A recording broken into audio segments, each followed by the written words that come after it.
ভারতের বিপক্ষে ম্যাচ গণমাধ্যম কিংবা সমর্থকদের মাঝে এই ওয়ার্ম আপ ম্যাচ নিয়ে রোমাঞ্চ থাকলেও বিপরীত চিত্র বাংলাদেশ দলে। আগের দিন পুরো স্কোয়াড অনুশীলন করলেও ম্যাচের আগে শেষ প্র্যাকটিস সেশনে নেই দলের অনেক ক্রিকেটার। আগের দিন চোট পাওয়ায় ছিলেন না মাহমুদুল্লাহ। অফ ফর্মে থাকা লিটন সাকিব হোটেলে বসেই পার করেছেন সময়। ভারতের বিপক্ষে ম্যাচটা দিয়ে শ্রীলঙ্কা ম্যাচের রণকৌশল সাজাবে টাইগার টিম ম্যানেজমেন্ট। দলের অনেকের জন্যই এটা হতে যাচ্ছে শেষ একটা সুযোগ। ভারত ম্যাচে ভালো করতে না পারলে অন্তত পরের দুই ম্যাচের পরিকল্পনায় তারা থাকবেন না, তা বলাই যায়। লিটন দাসকে সুযোগ করে দিতে যুক্তরাষ্ট্রের বিপক্ষে সিরিজের শেষ টি-20-তে বাদ দেয়া হয় জাকের আলী অনিককে। লিটন আরও একবার সুযোগ পেতে যাচ্ছেন ভারতের বিপক্ষে। টিম ইন্ডিয়ার বিপক্ষে অতীত পরিসংখ্যান কথা বলছে এই ওপেনারের পক্ষে। যদিও নাসাউ স্টেডিয়ামে হয়তো ওপেনিংয়ে দেখা যাবে না লিটনকে। আগের ম্যাচে উদ্বোধনীতে সেঞ্চুরি পার্টনারশিপ করা সৌম্য তানজিদেরই ভারতের বিপক্ষে ইনিংস সূচনা করার জোর সম্ভাবনা।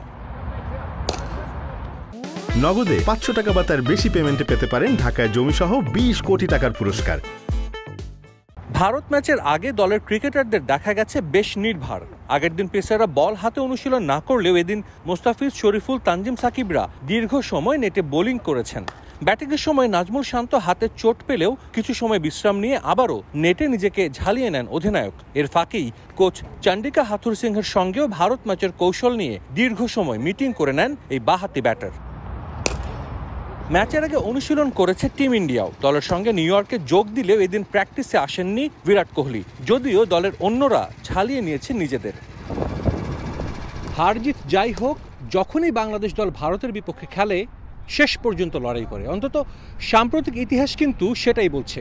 টিম ইন্ডিয়ার বিপক্ষে এই প্রস্তুতি ম্যাচটা তাই খুবই গুরুত্বপূর্ণ বাংলাদেশের জন্য।